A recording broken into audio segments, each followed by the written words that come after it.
Selanjutnya, gimana kalau kita tambahkan fitur untuk kategori menu di paling atas ini, tapi khusus untuk JavaScript. Kategori yang pertama ada donat, ada jCoffee, dan jCronut. Ini adalah link menu kategorinya. Idenya kalau saya klik, harusnya data ini berubah sesuai dengan kategori yang saya pilih. Misalnya saya pilih coffee, maka semua coffee tampil, selain itu tidak akan tampil. Kita akan coba tambahkan satu menu lagi di bagian navbar. Di bagian sini kita tambahkan satu link yaitu all menu. Aktifnya kita hapus. Nah, secara default link menu aktifnya ada di all menu. Jadi ketika kita pergi ke halaman ini, semua produk ditampilkan. Nah, kita bisa milih spesifik mau menampilkan donat, coffee, atau jCronut. Nanti kita akan buat logika di bagian kategori menu ini. Ketika saya pilih menu donat, warnanya jadi berubah hitam karena aktifnya pindah. Yang tadinya dari all menu ke donat. Begitupun untuk link menu lainnya. Jadi saya pilih coffee, yang aktif adalah kopi. Dan tidak hanya itu, kita juga akan ubah judul ini menjadi donat kalau saya klik donatnya.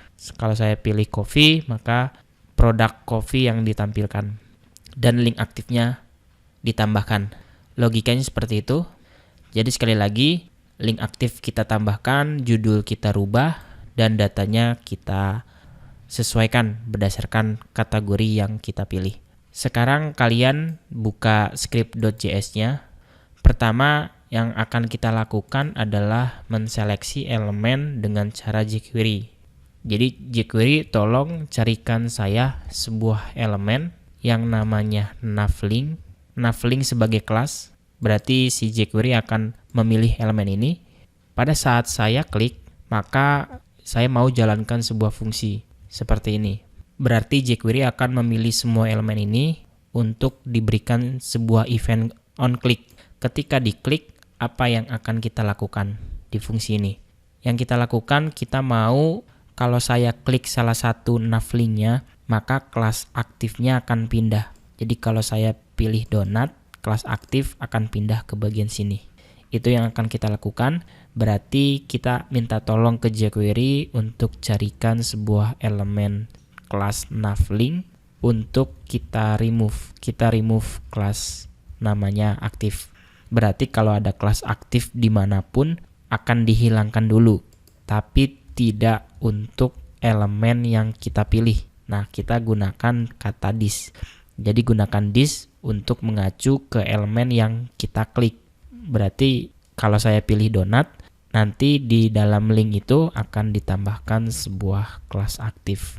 Jadi perintah ini untuk semua link, dia tidak peduli mau yang mana. Sedangkan perintah yang ini ada keyword this di situ, dia hanya berlaku pada link yang diklik saja. Jadi kalau saya klik coffee, maka kelas aktifnya pindah ke bagian sini. Nanti semua link akan hilang kelas aktifnya. Kita buktikan aja. Kita refresh lagi. Kita klik donat. Maka sekarang menu donat sudah menjadi aktif. Nah, di sini ada dua kelas aktif. Mungkin saya akan pindahkan kelas aktif ini ke dalam elemen A. Karena yang saya klik adalah elemen A, elemen LI harusnya tidak berpengaruh. Saya kasih kelas aktif di bagian sini. Saya refresh lagi, saya klik coffee. Nah, maka yang lain warnanya abu-abu, cuma bagian coffee yang warnanya hitam. Artinya kita berada di dalam kategori coffee. Nah, kita mau nanti ini berubah jadi coffee dan datanya juga berubah jadi coffee berdasarkan kategori yang saya pilih. Nah, secara default kalau saya refresh, kelas aktifnya ada di dalam all menu. Kalau teman-teman lihat di bagian elemen A-nya. Tapi kalau saya klik donat, maka elemen yang lain akan hilang, dihapus semua navlinknya, kecuali untuk link yang saya klik, link yang saya pilih saja. Oke, sampai di sini kita sudah berhasil. Langkah pertama. Jadi kesimpulannya, kelas aktif akan ditambahkan dan di menu yang lain kelasnya akan dihilangkan. Begitupun seterusnya. Selanjutnya kita akan ubah juga judul bagian ini, judul produknya, sesuai dengan kategori menu yang dipilih. Berarti kita akan ambil teksnya, lalu setelah kita ambil, kita mau ganti bagian H3 ini. Berarti dia mengambil tidak semua navlink, tapi hanya spesifik. Yang kita ambil hanya teks yang saya pilih saja. Berarti kita gunakan this, lalu untuk ngambil teksnya kita bisa gunakan HTML ataupun metode teks, dan kita buat variabel dengan nama kategori. Jadi kita simpan nilai teksnya ke dalam kategori. Jadi sekarang isinya tergantung kategori yang saya pilih. Coba kita konsolog aja kategorinya. Kita lihat hasilnya, apakah sudah berhasil diambil. Saya refresh, saya pilih coffee. Ke bagian konsol, kita dapat menu J-Coffee-nya. Saya pilih donat, dapat donat. Saya pilih all menu, dapat all menu. J-Cronut, dapat J-Cronut. Untuk donatnya mungkin saya hapus. Untuk bagian yang ini nggak perlu ada. Kita hapus, biar nanti ketika kita klik donat, teks donatnya yang ada.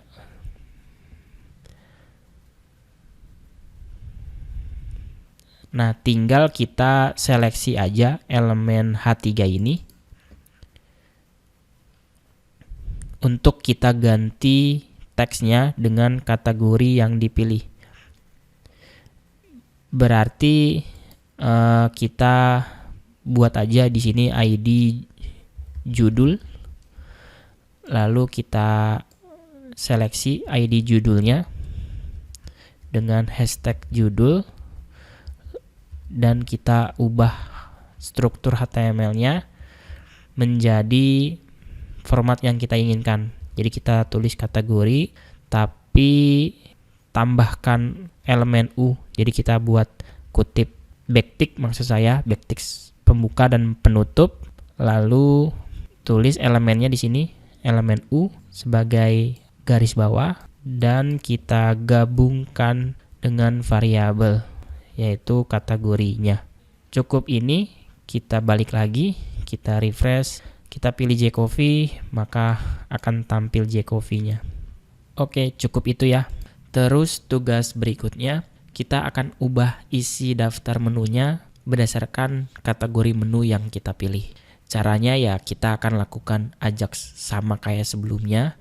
Jadi kalau kita balik lagi ke editornya, saya mau pas saat navlink diklik, kita minta tolong lagi ke jQuery, tolong jQuery jalankan get JSON-nya lagi.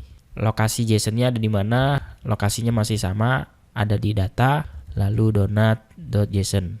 Kalau ada, kita lakukan fungsi ini untuk mendapatkan hasil datanya. Tentu yang kita lakukan berbeda karena di sini kita mau mendapatkan datanya sesuai dengan kategori menu yang dipilih. Jadi yang pertama saya buat variabel let dengan nama menus, lalu kita ambil data.menu. Ini parameter data, lalu kita ambil data.menu. Setelah diambil, kita masukkan ke variabel menus. Terus juga saya punya let content. Untuk kontennya saya berikan awalnya kosong, dia bentuknya string. Nanti kontennya akan bertambah terus sampai data itu habis. Nanti data konten ini hanya data-data yang spesifik untuk kategori yang dipilih aja. Jadi tidak semuanya. Nah, makanya saya akan jalankan perulangan lagi dengan $each kurung buka kurung tutup. Objeknya ada di variabel menus, function kurung kurawal, kita pasang parameter index dan data, atau kita tulis menu di sini. Index dan menu atau data tiap-tiap objeknya. Nah, di sini karena saya tidak mau semua data, berarti kita ada pengujian menggunakan if. Kita cek kalau yang tampil itu adalah data menu kategori sama dengan kategori yang ini. Nah, kalau sama, tampilkan menu yang spesifik, hanya menu dari kategori yang terpilih. Cuman problemnya menu donat ini hurufnya besar. Kalau teman-teman lihat, saya klik J-nya besar, saya klik D-nya besar. Nah, sedangkan di dalam donut.json, D-nya kecil, jcov pun kecil. Nah, berarti kita paksa dulu nih kategori yang ini hurufnya jadi kecil dengan menggunakan to lower case. Nah, kalau sudah seperti ini, baru tampilin, baru cocok. Ya kalau cocok, kita mau kontennya diisi.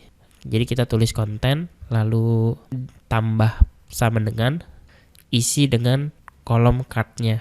Kita gunakan backtick pembuka penutup, lalu kita copy aja card yang ini, kita pindahkan ke sini, paste.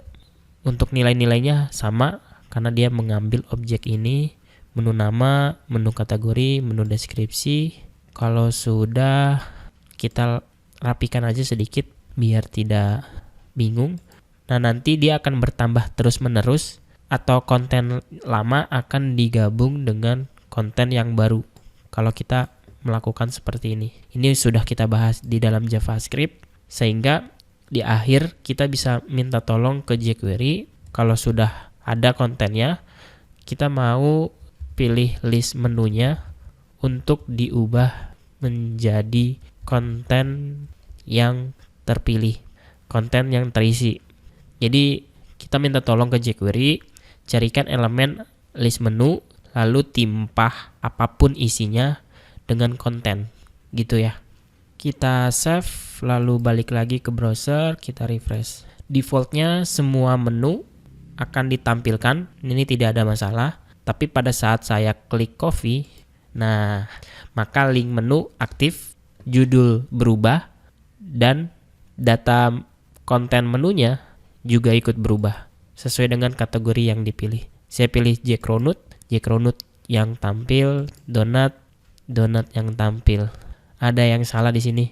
Saya klik donut, nggak berpengaruh. Mungkin ada yang salah. Satu lagi, kalau saya klik all menu, hasilnya juga masih kosong dan nggak ada perubahan apa-apa. Karena emang kategori yang namanya all menu nggak ada di dalam data.json-nya. Berarti kita harus perbaiki dua masalah itu. Yang pertama, kenapa donatnya nggak ada? Kita lihat lagi HTML-nya. Nah, jadi sebenarnya di bagian sini spasi akan diambil karena kita menggunakan metode text. Jadi pastikan nggak ada spasi. Kalau mau, kita filter dulu nih si kategorinya agar kategorinya tidak ada spasi dengan metode trim. Tapi untuk itu kita buat sederhana, spasinya kita hilangkan. Kita balik lagi coba, kita pilih donut. Nah, donut akan tampil. Tinggal bagian all menu ini. Untuk bagian all menu kita harus cek. Ceknya gimana? Kita cek dulu nih. Kalau ada kategori all menu, tampilkan semua daftar menunya. Berarti kita uji dengan if, lalu apakah data kategori sama dengan all menu, disamakan hurufnya. Kalau sama ya nanti tampilkan data menu keseluruhannya. Cuma di sini daripada saya copy bagian ini lalu saya pindahkan ke bagian sini, nah lebih baik mudahnya kita simpan nih proses Ajax ini ke dalam sebuah fungsi. Jadi kita simpan proses ini ke dalam sebuah fungsi. Jadi kalian buat fungsi namanya misalnya get menu, lalu kurung kurawal, nah masukkan si Ajax-nya ke dalam fungsi itu. Nah, seperti ini. Nah, jadi nanti setelah kita buat fungsinya, kita akan panggil fungsi tersebut ketika kategorinya adalah all menu. Kita panggil get menu. Kita save lalu jalankan lagi. Seharusnya secara default daftar menunya tampil karena Ajax-nya sekarang di dalam sebuah fungsi. Kita harus panggil fungsi tersebut untuk dijalankan pertama kali. Jadi ketika halamannya di reload, get menu dipanggil fungsinya, maka secara default list menu ditampilkan semuanya, baik itu donut, jcoffee maupun jcronut-nya. Nah, kalau saya klik all menu, maka tampilnya semuanya. Saya pilih donut, tampilnya donut. saya pilih jCoffee, tampilnya jCoffee. Saya pilih jCrowdnote, tampilnya jCrowdnote. Saya pilih all menu, tampilnya all menu. Jadi kita berhasil ya menambahkan fitur dari kategori menu ini.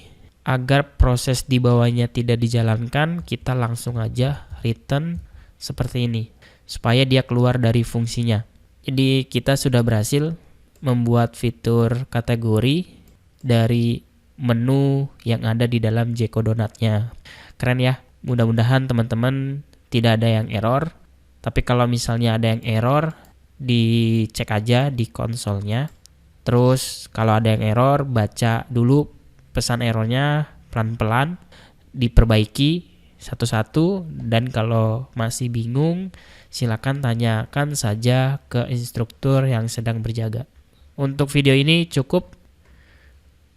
Kita lihat ada problem di sini. Kita refresh, kita pilih all menu. Yang ditampilkan lumayan banyak. Seharusnya yang kita lakukan adalah mengkosongkan list menu ini. Ini ada problem. Kita mau ketika saya pilih all menu, list menu yang sebelumnya itu dihilangkan, baru ditambahkan dengan yang baru. Ya, nulisnya seperti ini. Kita balik lagi biar datanya tidak numpuk di bawah, karena kita menggunakan append. Saya pilih donat yang tampil masih berjalan, jCoffee, jCrowdnote, all menu. Nah, tetap ya. Saya refresh lagi, tampilnya segini. Saya pilih donat, saya pilih all menu. Oke, nggak ada masalah. Jadi pastikan kita kosongkan dulu nih si div row-nya. Kalau sudah dikosongkan ya kita ganti dengan data yang baru. Oke, cukup sekian. Terima kasih.